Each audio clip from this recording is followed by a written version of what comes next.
Hello, and welcome back to the Book of Scrim. My name is Martin Heron, and I'm a practicing artist, and I have been for like forever. And anyway, so another sketchbook, and I'll try and make this extremely quick. I had a quick, actually this is about the third or fourth time to try and record this because I've still struggling been getting over this flu, and still I'm having to work through it. As a self-employed artist, one doesn't have the luxury to take lots of time off to recover. So anyway, this one here is about 2013-14 from what I remember looking at, just from the back here. Yeah. Now I'm probably going to title this little thing Spooning with de Kooning. It might make sense if you get to the end of this video. Okay, so moleskin. At that point, yes, I get through a lot of moleskins, or I did do anyway. Okay, so yeah, I went through a phase. I still go back and forward to it, but I went through a major phase of just using pen directly on paper at the time. Biro pen, marker pens, anything I could get my hands on just to experiment with.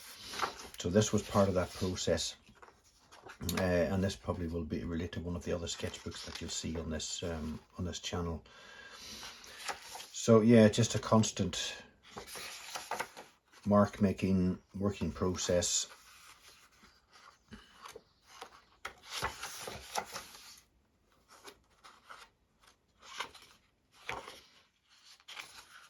Again, like everything else, it's you know, some are more successful than others, but I'm not really bothered with this at this point because I just want to get marks down and just kind of study the effects. Yeah, here, this is where the biro is getting introduced. So lines being pulled up, and just trying to keep a constant process. So I've tried this, I've gone back to this, and I don't think I've really resolved any of these. I think there may be something in this, but this was a long time ago now. This is probably what, 12 years old, a sketchbook. So yeah, went through some interesting phases. So here's where the biro probably got a little bit more serious. I had been producing some really big versions of these, but again, I've done a lot of working out here in the sketchbooks, but just repetitively, constantly doing the same thing, pulling lines across the page. And again, the mixture of colour creates quite a kind of play on the eyes, really.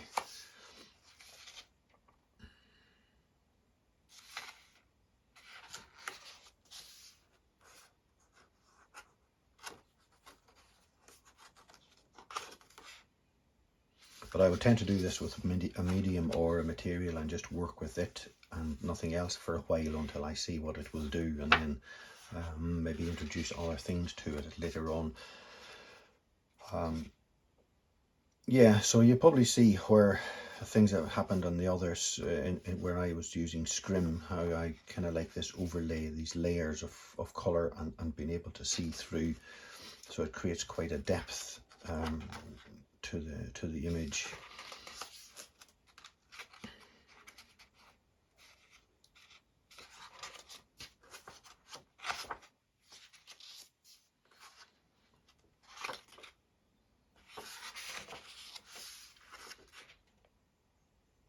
So yeah, just trying out lots of different things.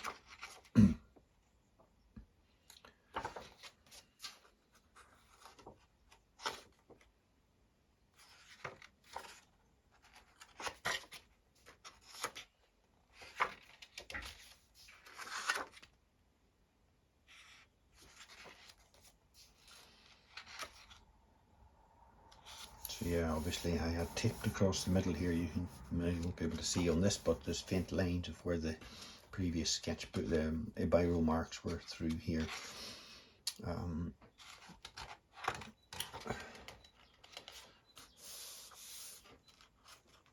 Yeah, so you can get some quite sort of subtle and minimalist sort of effects, really.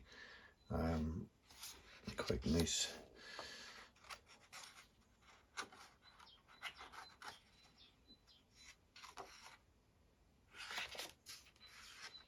And here was clearly something started but not finished.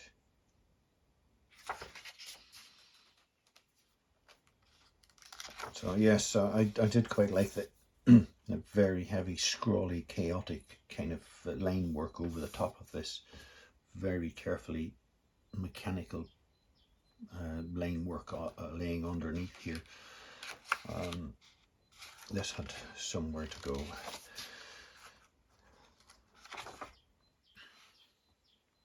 So yeah, I was just introducing some other shapes into this sort of.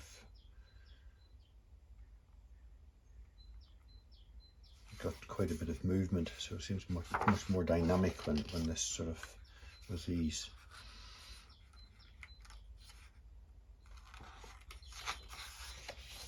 So here the tape's still left on here, and I started doing that quite a bit, leaving the masking tape in. But why not? It's just another medium to work with and introduce.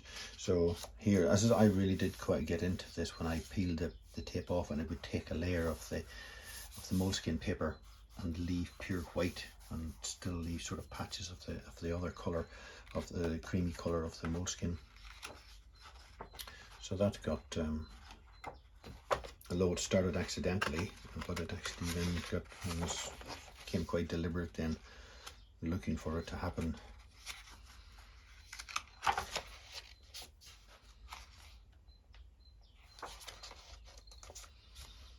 Yeah, so this here distinctly started, I definitely recall the influence of this particular sketch on a series of metal pieces that I started. I started in 2014, that ran into 2015. And again, I will probably do a slideshow on here of those pieces at some point. And but this was the kind of thing that influenced that.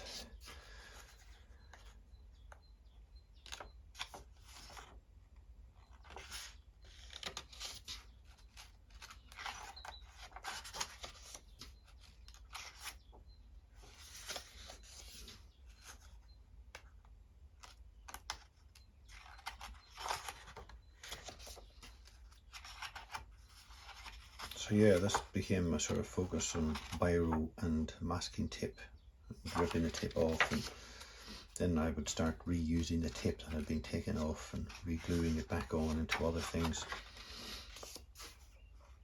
So yeah, as with most things in these notebooks, I make little notes to myself up in the corners, and this is what's going to happen here at the end. Whatever it'll be, whatever artist I was looking at the time.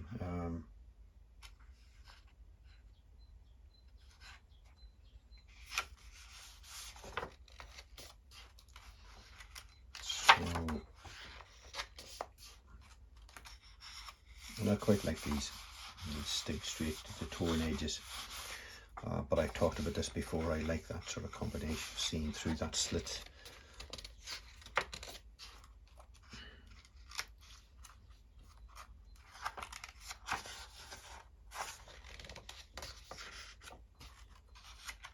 So yeah, little torn bits of masking tape put down and then drawn over, and then reuse those bits of masking tape for something like this. So there you go, that was a very quick run through. Now to get to the spooning with de Kooning, I realised on this, yeah, look, 13, 14, I'd made little notes of whatever I was going through at the time. It would ask me where my head was. That's a long time ago, but obviously I'd been looking at these artists and for whatever reason, but then I started writing down these silly little kind of rhymey notes. Robert Ryman met a pieman. Why? Why? Pray to Carl Andre.